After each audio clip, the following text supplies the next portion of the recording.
Hello everyone, welcome back to my channel. This is Harika. So in this video, I'm going to showcase few scenarios where we feel little tricky in order to kill the processes that are happening in different sessions and in different users. So majorly, I will be showcasing on how to kill the processes that are, working on the same session. Let's say in the same user account, especially in the PIP, how you can kill the process. And with the latest versions, the process is not so tricky. It's straightforward. But if you're using the previous versions of Studio, then there is you have to write a bit logic behind it. It's not so straightforward. So I would be showing how you can do this in both the versions. And also, if you're someone who is so new and if you don't know what is PIP and what I'm talking about right now, then you have to go to watch the already existing PIP session uh, video on my channel. So that will give you a very clear understanding. So this is a video that I'm pointing to. So you have a picture in picture demo that will clearly explain you what is picture in picture, why we are using it, and what are the advantages of it, and how it will best help you in attended automation. So, and without any ado, let's start this session. So in this video, first let's start it from the basics. So I'm going to cover how to kill a specific process, how to kill a specific process running in a VM or in another user account, how to kill a specific process running in PIP session, and how it can be done in the older version. So these three are concentrate majorly on the current version. If you're using the latest version of Studio, it's not so difficult. It's like a little bit easy, but if you're using the older versions, then it's not straightforward. So I'll be showing both the things. So first of all, so this is my whole sequence. I'm just taking a small sequence to make the things easily understandable for you. And this is my invoke workflow. This second process will be running in PIP mode. So I have set it in PIP mode. And then if you just observe here, I have my kill process inside PIP workflow before, let's say, in any of the automations, if you want it to work. Firstly, you make sure that there's no active session that's running before you open up a new session, correct? So before to which I'm killing the process. So I want to kill the Chrome process. So I've given the process name as Chrome, and that's it. And I'm going to open the browser. So let's run this workflow and see what is actually. So if you see, this is my PIP. I already have a Chrome opened in it. So it has to kill the Chrome when the process actually runs. So I'm just running the workflow. So if you see, I got my main workflow message box, and then it has to kill the process in the in the PIP, Chrome process in the PIP, and open it back. I have my open browser also, so it has to open it back. But if you just observe, it has also killed the Chrome process which is in the active user, like the current user on my which is not in the PIP. So this is a normal process where it is killing the process that is both in PIP and also in my current session. So for that, we have a property called inside the kill process. I'm talking about the newer versions. So it's in 21.4. So in the newer versions, we have this property, which is the kill process will be applied to a specific Chrome process. So you have an option, like if you don't select anything, we have seen it has killed both the process, like in current user and also in the PIP. So by default, it will be considered as all. So even if you keep all, the action would be the same. And let's say if you're using only current user, then in that case, let's check what's going to happen. Let me just open a Chrome session here, Chrome process. And let me just run the file. Let's check what's going to happen. So it has killed the Chrome process in PIP and also in my current session. So if you ask me if it is doing the same thing, then why we are using the second option, which is only current user. So let's say you're working on a client machine. Okay, so in that case, the user, how PIP actually works is like it will use the same user, like the portion of your machine, and it will be working there. So the user would be same with respect to the PIP browser, like whatever the user that you're using in the active system, the same user would be there in the PIP machine. So if you use the current user, then it would be the same. Let's say this one will be worked when you are using a VM. So that's what I've mentioned here. So if you're running in a VM or another user account, so then the second option, which is a only current user. So if you're using multiple users, let's say like different users into the same Chrome process, then also it would be useful. So the current user is basically like it will be deferred with respect to the user. So now let's go into the only current session. So if you see the current session, so now again I'm going to open the Chrome,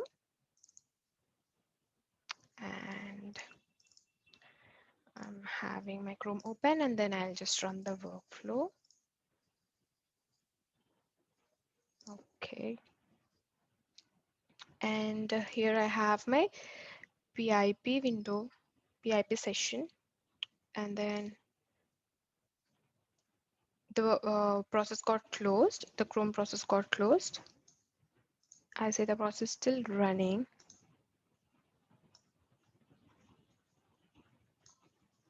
It's taking a bit longer than usual.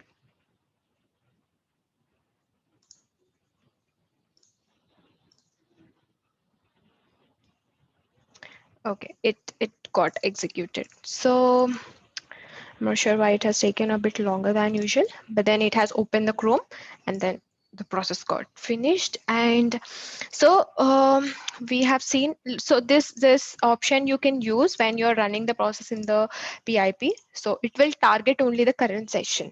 So now that you have understood like how the PIP works, right? So it will use the same user that's there in your active system, and it will perform all the actions in the Chrome.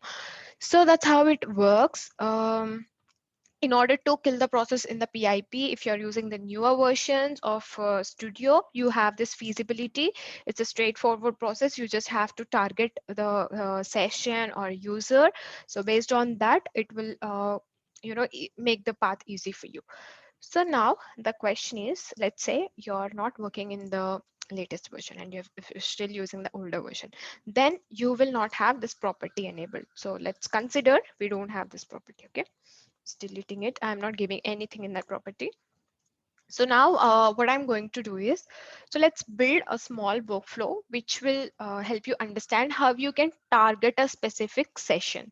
So basically, I'm trying to put the point like how you can kill the process in PIP if you're using the older versions.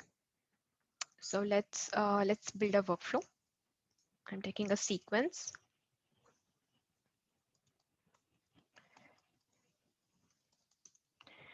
PIP Chrome session. Let's take like this, and let's take an sign activity. So what I'm going to target here is in the whole process, I wanted to get the current process, okay, the current process that is running. And here I wanted to get the current process session ID. So what is the session ID of the current process? So for this, I am going to give a, let's say, current session ID. So it has shown an error. The session ID is basically an integer. So just go to the variables and just change this to an integer. And then we are good. So let's take one more assign activity. And now here I'm trying to get all the processes that are running in a machine. Okay.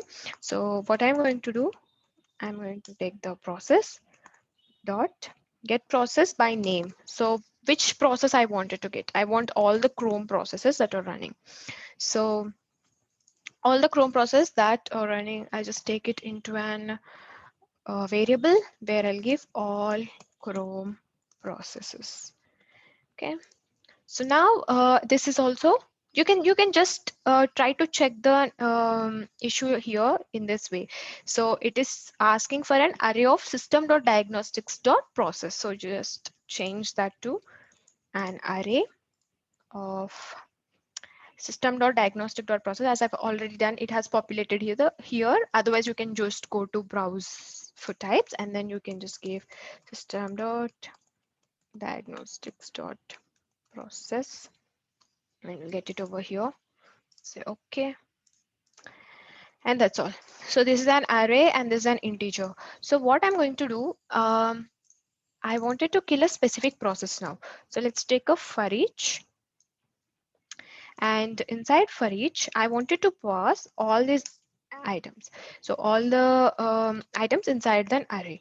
But then I wanted to um, pass only certain items, like where here, if you just see, it's of type object. Let's change it to system.diagnostic.process. It's an of object type. And later, if you see, the values are here, I'm passing all Chrome processes. That means it will take all the Chrome processes that are there. I mean, each Chrome session that is running, and it will try to kill. Like if I say, what is my interest here is to kill the Chrome process, right? So I would say Chrome. So what it actually does is it will take each of the Chrome process one by one, and it's gonna kill. But that's not the requirement. I have to kill only the Chrome process that is running in with the current session ID. So what I'm going to do here, I'll just have to change the values that I'm sending it, right? So let's take off this all Chrome process. But then from all Chrome process, I wanted to filter the certain values, correct? So what are those certain values I wanted to take from there? So here we have to give a condition for it, where let's take a function of. So here I am going to get the session ID. Oh, I have missed a dot. So I'm going to take the session ID, where the session ID is equal to the current session ID, right? So I'm taking those values only, and then I'm passing it into an array. So only those values I'm just giving over here, correct? So once after I give, only those values will be taken, and each which if it's matching, only then that process will be killed. But here, instead of Chrome, I have to pass the object. So what's an object here? Item, correct? Each object. So that's all. And now I'm going to surround it with try catch, because if that's not found, it will throw an exception. So for which I would use try catch. Skip a log message with the message that, this exception has occurred.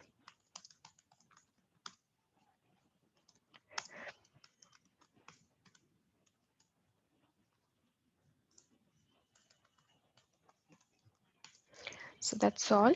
And now what I'm going to do, I'll just try to, so now we don't need this kill process anymore, because let's consider this an older versions if you're using. So what I'm going to do, I'll just use the invoke workflow. And then I'm going to use PIP Chrome session. I mean, this workflow, and this should work. When I'm running this process, here, if you just check inside the try block, inside the kill process, if you are using older versions, you will not have this option. So that's why I have made this empty.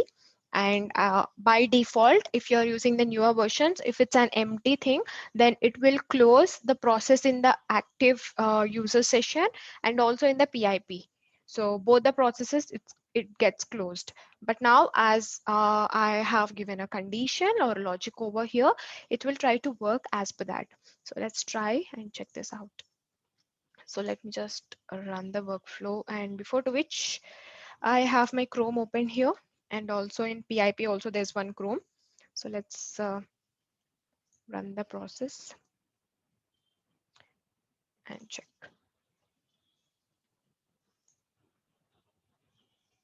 So if you see, the Chrome in the PIP got closed and opened, but still my Chrome in the current user account is not closed. So this is how you can build the logic for closing a particular, session or particular process, especially in PIP, because PIP is something like it will use the same user account. So you can, if you try to close even the kill processes inside the invoke workflow also, you cannot able to kill the process, so without killing in the current session. So that's one scenario. You can use this particular logic in order to do that particular action. So we have covered all these things. I hope you find this video useful. So in next video, I'm going to come up with some of the limitations that we have in the PIP session. And if you are someone who didn't watch the previous session, you just have the video which I have shown you in the beginning of the video. You just go and watch it. I hope that will be useful. Thank you so much for watching. If you like the video, please do like, share, and subscribe to my channel.